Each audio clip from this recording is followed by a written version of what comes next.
La revue de presse du jour. Bonjour et bienvenue. Direction des services législatifs et cellules juridiques du président de l'Assemblée nationale, les nouveaux directeurs Josué Ola Tondji Chabi-Kwande et Christophe Fourier Dongpegan installés. Titre ce matin le leader du jour. Le leader du jour qui nous annonce que les concernés ont pris officiellement service le vendredi dernier à l'issue d'une cérémonie solennelle. On y lit que leurs adjointes Emmanuel Koussé Darbou et Kunegonde Bayi Onsugan également ont été par la même occasion installés. Pour ce qui est de l'ambiance, mes confrères rapportent que c'est dans une atmosphère empreinte de solennité, de reconnaissance et surtout d'hommage que Josué Ola Tondji Chabi-Kwande et Christophe Fourier Dongpegan ont pris service à la salle polyvalente de l'Assemblée nationale respectivement en tant que directeur des services législatifs et chef de la cellule juridique du président de l'Assemblée nationale. On lit dans les colonnes du média que c'était également l'occasion pour rendre des hommages mérités à Olusegun Tijani Serpos, directeur des services législatifs sortant. Ce dernier nommé procureur du tribunal de première instance de Cotonou a passé environ 5 ans à la direction dont il cède aujourd'hui les clés à son successeur.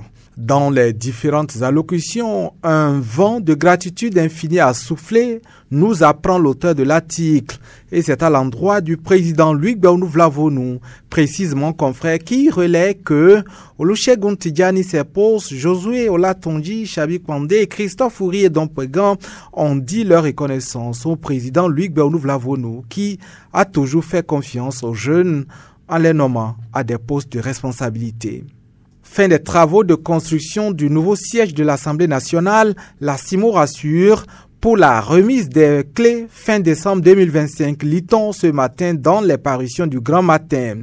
Le quotidien qui revient sur cette actualité précise que c'est la salle polyvalente de l'Assemblée nationale qui a abrité le mercredi dernier, sur la demande de la CIMO, la réunion trimestrielle du comité de pilotage de l'avancement des travaux du nouveau siège du Parlement.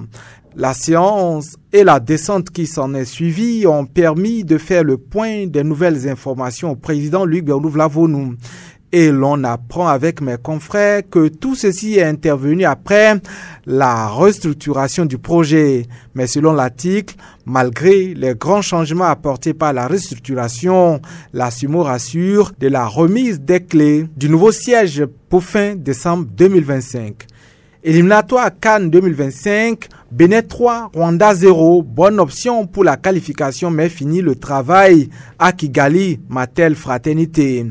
Le journal donne à lire que les Guépards sont désormais à une victoire de la qualification pour cette CAN qui au Maroc sera organisée en 2025.